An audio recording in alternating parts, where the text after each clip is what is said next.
ये एक बेवरेज है और ये एक इंग्रेडिएंट है उसका, तो हम नहीं ले सकते ना उसको। तो ये होता है हमारा कॉम्प्लीमेंट्री गुड्स। ठीक है, पढ़ लेते हैं एक बार कॉम्प्लीमेंट्री गुड्स क्या होते हैं।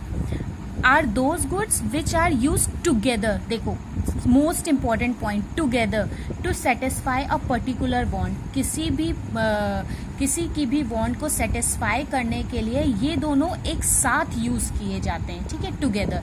जैसे tea and sugar, when sugar price increases then demand of tea decreases, जब शुगर प्राइस इंक्रीज होगा तो डिमांड ऑफ टी क्या होगी, डिक्रीज हो जाएगी, मतलब इनवर्स रिलेशनशिप एग्जिस्ट कर रहा है। और जब शुगर प्राइस इंक्रीज होगी तो डिक्रीज होगी तो टी की डिमांड क्या होगी, इंक्रीज हो जाएगी। मीन्स कॉम्प्लीमेंट्री गुड्स में हमारा कौन सा रिलेशन एग्जिस्ट होता है, इनवर्स रिलेशनशिप, और सब्स्टिट्यूट गुड्स में पॉजिटिव रिलेशनशिप होता है। ठीक है, सो ये थे हमारे सब्स्टिट्यूट गुड्स और कॉम्प्लीमेंट्री गुड्स। आगे डिटर्मिनेंट्स पढ़ लेते हैं। नेक्स्ट डिटर्मिनेंट है आपका इनकम ऑफ अ कंज्यूमर। अब नेक्स्ट वाला डिटर्मिनेंट क्या आ गया, इनकम ऑफ अ कंज्यूमर की। एक कंज्यूमर की इनकम कैसे हमारी इंडिविजुअल डिमांड को अफेक्ट करती है। देखो इसके दो केस हो जाते हैं क्योंकि ये दो गुड्स में बटी होती है। एक होता है हमारा नॉर्मल गुड्स, ठीक है, एक होता है हमारा इंफीरियर गुड्स। बहुत ध्यान से समझिएगा ये दोनों गुड्स क्या होते हैं। देखिए नॉर्मल गुड्स वो गुड्स होते हैं जो मतलब कह सकते हैं कि ऐसे समझो, पहले नॉर्मल गुड्स समझो कि अगर मान लीजिए किसी भी इंसान की, किसी भी कंज्यूमर की इनकम बढ़ती है तो नॉर्मल गुड्स में ज़्यादा फर्क नहीं आता है। ठीक है, जितना वो खरीद रहा था वैसे ही खरीदेगा। नॉर्मल गुड्स वो गुड्स होते हैं जो जल्दी खराब नहीं होते या जो लो क्वालिटी के नहीं होते, ठीक ठीक होते हैं, जिनको अमीर भी खरीदता है, गरीब भी मिडिल क्लास भी खरीदता है। ठीक है, तो वो होते हैं नॉर्मल गुड्स। इन शॉर्ट समझो कि जो जल्दी खराब नहीं होते।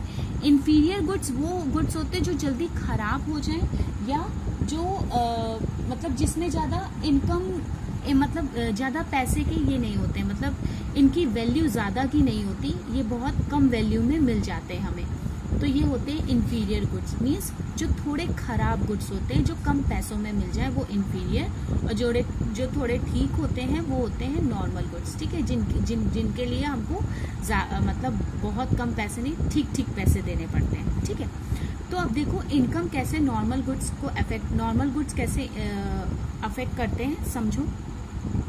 इसमें क्या होता है बेटा कि नॉर्मल गुड्स वो गुड्स होते हैं कि जैसे अगर हमारी इनकम, किसी भी कंज्यूमर की इनकम बढ़ती है, इनकम इंक्रीज होती है। ठीक है, किसी भी कंज्यूमर की इनकम इंक्रीज होती है,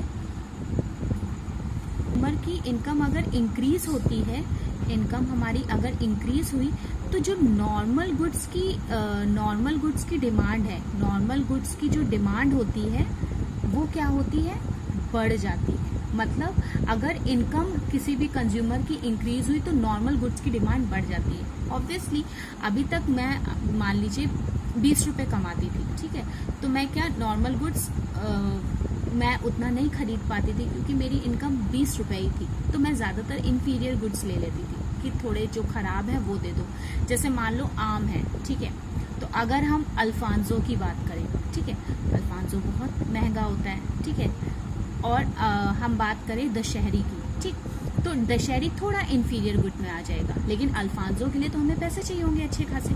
ठीक, अभी अल्फांजो को नॉर्मल गुड्स में ही रखो, ठीक है, तो मैं क्या करती थी, मेरे पास 20 रुपये थे तो मैं अल्फांजो मान लीजिए सिर्फ एक या आधा ही ले पाती थी, मान लो एग्जाम्पल के तौर पे, वैसे वो इतना सस्ता होता नहीं है, बहुत महंगा होता है। ठीक है, तो मैं एक लेती थी या आधा लेती थी। मैं क्या करती थी, मैं इन्फीरियर गुड्स में शिफ्ट हो जाती थी कि भाई मैं दशहरी खा लूँगी, रहने दो, अल्फांजो रहने दो। तो क्या होता था कि जब मेरी इनकम बढ़ी, जैसे ही मेरी इनकम बढ़ी, मैंने नॉर्मल मतलब उस अल्फांजो की डिमांड बढ़ा दी। अभी तक मैं आधा लेती थी, मैंने एक लेना चालू कर दिया।